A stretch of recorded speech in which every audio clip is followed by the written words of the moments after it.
हम आपको ले चलते हैं एक ऐसे स्थान पर जहां इतिहास, पौराणिक कथाएं और आस्था एक दूसरे से इस तरह जुड़े हैं कि उन्हें अलग करना नामुमकिन है। सीकर जिले के एक छोटे से गांव खाटू में दिल्ली जयपुर राजमार्ग से कुछ दूर पर स्थित है खाटू श्याम मंदिर। एक ऐसा मंदिर जो हर साल लाखों करोड़ों श्रद्धालुओं को अपनी ओर खींचता है। लेकिन यह मंदिर कोई आम मंदिर नहीं है।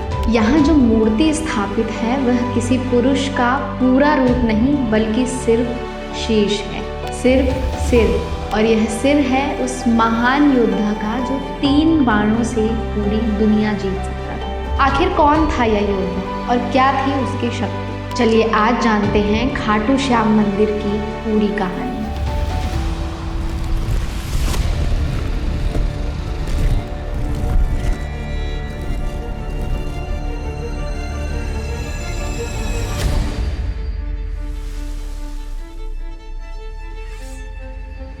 कहानी शुरू होती है महाभारत के युग से, जब धर्म और अधर्म के बीच महासंग्राम की तैयारी चल रही थी। आप सबने सुना होगा भीम के बारे में, पांडवों के बीच सबसे शक्तिशाली योद्धा। लेकिन क्या आपको पता है कि भीम का एक पोता था जो शायद खुद भीम से भी ज्यादा बलवान था। नाम था बर्बरिक। उसका जन्म हुआ था घटोत्कच और नागकन्या अहिल्यावती के घर। भीम का पोता, पांडवों का खून, लेकिन उसकी शक्तियों का एक अलग ही पराक्रम था। बचपन से ही बर्बरिक को युद्ध कलाओं और अस्त्र शस्त्रों की ट्रेनिंग दी गई थी, लेकिन वह किसी साधारण योद्धा जैसा नहीं बनना चाहता था।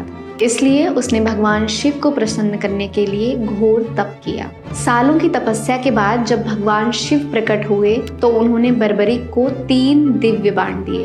पहला बाण, जिस भी दुश्मन पर यह बाण चला दिया जाता था वह खुद ब खुद निशाने पर आ जाता था, चाहे वो कितना ताकतवर हो, लेकिन वो इस बाण से बच नहीं पाता था। दूसरा बाण, इस बाण से बर्बरिक यह तय कर सकता था कि किसे बचाना है, यानी दोस्त और अपनी सेना को यह बाण नुकसान से दूर कर देता था। और अब तीसरा बाण, जिसको पहले चिन्हित किया गया होता था, यह बाण सबका काम एक साथ तमाम कर सकता था। कहा जाता था कि ये 1 सेकंड में पूरी युद्ध भूमि को साफ कर सकता था। और सबसे खास बात कि ये तीनों बाण कहीं भी हों, ये वापस बर्बरिक के पास ही आ जाते थे। लेकिन बर्बरिक की माँ अहिल्यावती ने उससे एक वचन लिया कि वो जब भी किसी युद्ध में जाएंगे वो हमेशा हारे और कमजोर लोगों का ही साथ देंगे। फिर जब महाभारत का युद्ध शुरू होने वाला था, बर्बरिक भी अपने नीले घोड़े पर सवार होकर कुरुक्षेत्र की तरफ निकल पड़े। रास्ते में उसे एक ब्राह्मण मिला। वह ब्राह्मण कोई और नहीं बल्कि स्वयं भगवान कृष्ण थे,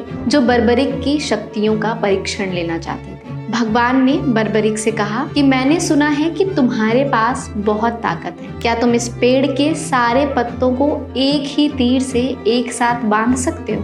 बर्बरिक मुस्कुराया और उसने अपना पहला बाण छोड़ दिया। वह बाण पेड़ की हर पत्ती को भेदता हुआ आगे बढ़ गया। एक भी पत्ती नहीं बची। लेकिन अंत में बाण रुक गया और भगवान कृष्ण के पैरों के पास चक्कर लगाने लगा। भगवान कृष्ण ने जब अपना पैर हटाया तो देखा एक पत्ती उनके पैरों के नीचे दबी हुई थी। बाण अब भी वही था और उस पत्ती को भी भेदने के लिए तैयार था। तभी कृष्ण समझ गए कि यह लड़का सिर्फ शक्तिशाली नहीं बल्कि सबसे खतरनाक योद्धा है। अब भगवान कृष्ण ने उसको अपना असली रूप दिखाया और उससे कहा कि क्या तुम जानते हो कि तुम्हारी शक्तियाँ कितनी खतरनाक हैं? अगर तुम युद्ध में पांडवों की तरफ से लड़ोगे, क्योंकि वे संख्या में कम हैं, तो तुम्हारे 3 बाण कौरवों की पूरी सेना को समाप्त कर देंगे। लेकिन अपनी माँ को दिए हुए वचन के हिसाब से जब कौरव हारने लगेंगे तो तुम पांडवों के विरुद्ध हो जाओगे, और फिर जब पांडव हारने लगेंगे तो तुम कौरवों के विरुद्ध हो जाओगे। इस तरह से कभी पांडव और कभी कौरव, ऐसे तो यह युद्ध कभी समाप्त नहीं होगा। तो कृष्ण बोले कि अगर तुम युद्ध में नहीं उतरे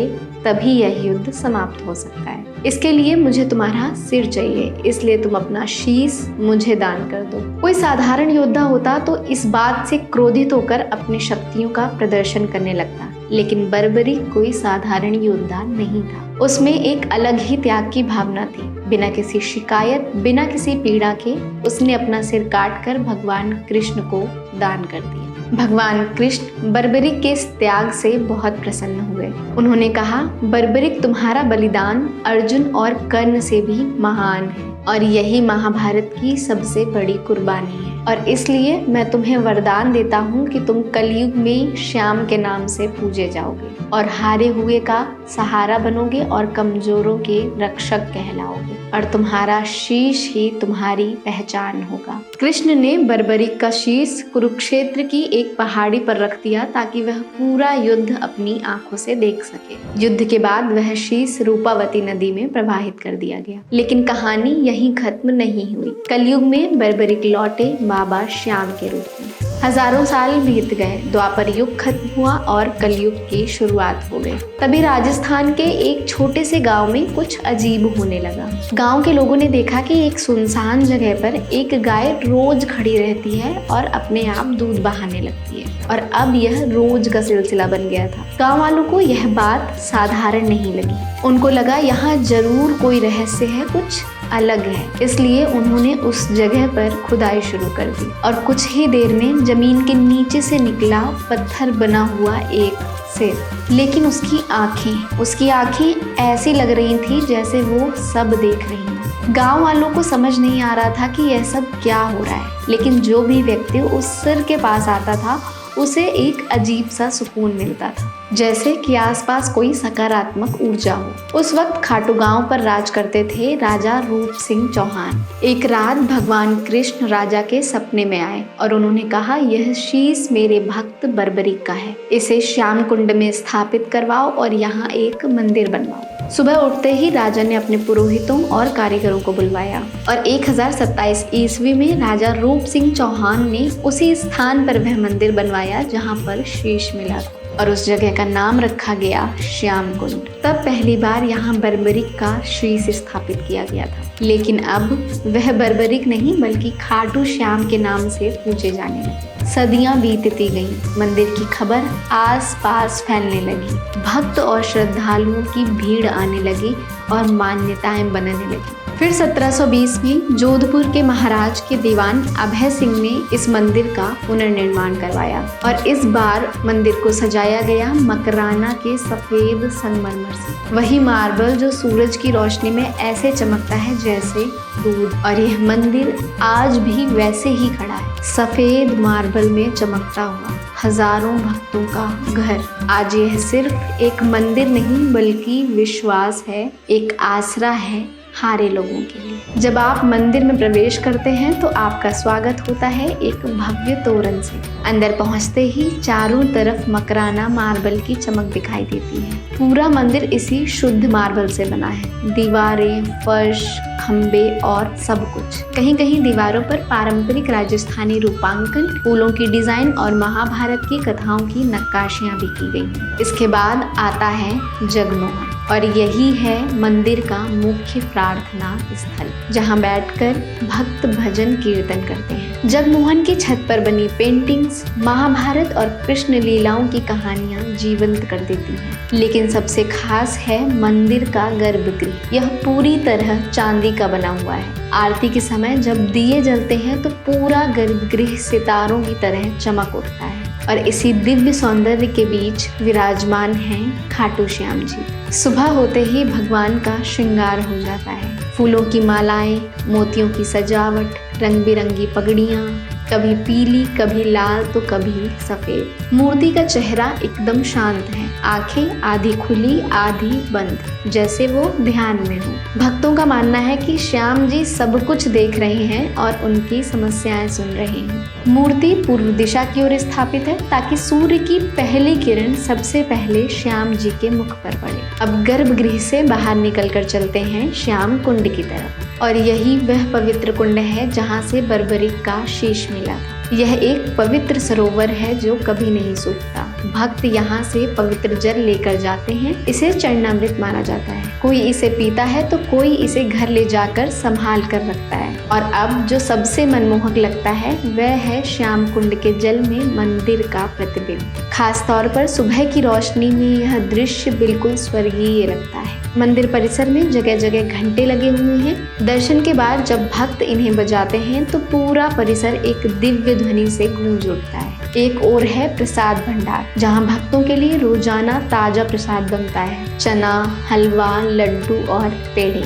मंदिर के आसपास कई धर्मशालाएं हैं जहां हर साल लाखों श्रद्धालु ठहरते हैं। खाटू श्याम मंदिर में आस्था की बुनियाद कुछ ऐसी मान्यताओं पर टिकी है जो सीधे दिल से निकलती है। हारे का सहारा श्याम हमारा। कहा जाता है कि खाटू श्याम जी हमेशा कमजोरों का साथ देते हैं और हारों का सहारा बनते हैं, और यही विश्वास आज लोगों के बीच जीवित है। जो लोग जिंदगी में खुद को हारा हुआ महसूस करते हैं, जिन्हें लगता है कि उनका कोई नहीं है, जो निराश हैं, पूरी तरह टूट चुके हैं, वो लोग यहाँ आते हैं। और कहा जाता है कि बाबा श्याम किसी भी भक्त को खाली हाथ वापस नहीं लौटाते। मंदिर में हर रोज रात को संध्या आरती होती है, जिसमें प्रसिद्ध भजन गायक आते हैं। हारमोनियम, तबला और भक्तों की आवाज से मिलकर पूरा मंदिर श्याम बाबा के भजनों से गूंज उठता है। बहुत से माता पिता अपने बच्चों को पहली बार यहाँ लाते हैं, उनका मुंडन करवाने, और उनको पहला ठोस भोजन भी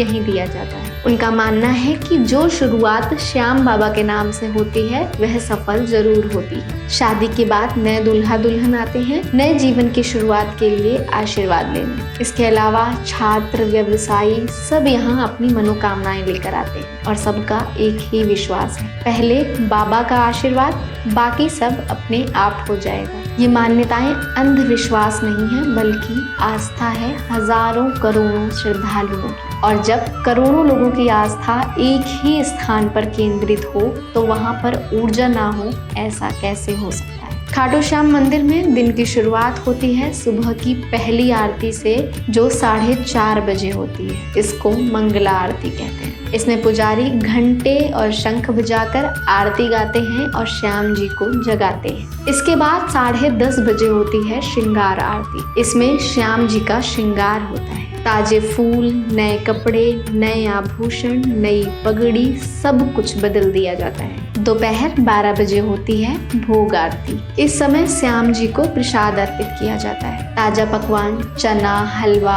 पूरी, सब्जी, सब कुछ पहले श्याम जी को अर्पित किया जाता है और फिर श्रद्धालुओं को दिया जाता है। फिर दोपहर 12:30 से 4 बजे तक मंदिर के द्वार बंद कर दिए जाते हैं। यह श्याम जी के विश्राम का समय होता है। शाम 4 बजे मंदिर के द्वार खोल दिए जाते हैं, जिसके बाद शाम 6 बजे शुरू होती है संध्या आरती। यह आरती सबसे ज्यादा भावनात्मक होती है, क्योंकि पूरे दिन की थकान और अपनी समस्याएं भक्त यहीं छोड़कर जाते हैं। रात की आखिरी आरती होती है 9:30 बजे, और यह आरती श्याम जी को सुलाने की होती है। भक्त आखिरी दर्शन करते हैं और रात 10 बजे मंदिर के कपाट बंद हो जाते हैं, लेकिन श्याम जी की उपस्थिति कभी खत्म नहीं होती।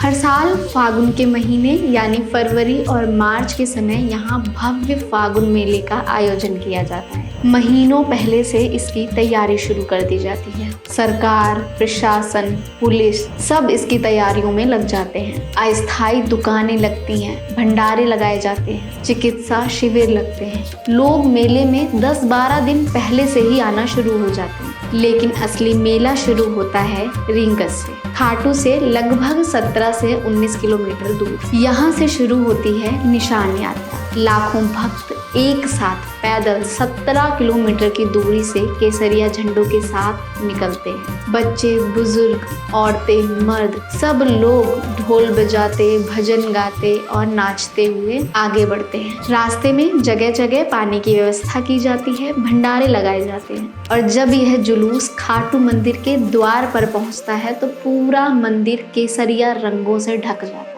और फिर आता है फागुन एकादशी। इस दिन बाबा श्याम का जन्मदिन मनाया जाता है। इस दिन मंदिर में इतनी भीड़ होती है कि दर्शन करना भी मुश्किल होता है। मंदिर में सांस्कृतिक कार्यक्रम भी होते हैं। राजस्थानी लोक नर्तक, गायक, संगीतकार सभी अपनी कलाओं का प्रदर्शन करते हैं। यहाँ बहुत बड़े बाजार लगते हैं, चारों तरफ रंग बिरंगी लाइटें, जहाँ धार्मिक वस्तुएं मिलती हैं। फोटो, मूर्तियाँ, कपड़े, आभूषण और खाटू श्याम जी से संबंधित सारी चीजें यहाँ मिलती हैं। और मेले का आखिरी दिन होता है द्वादशी।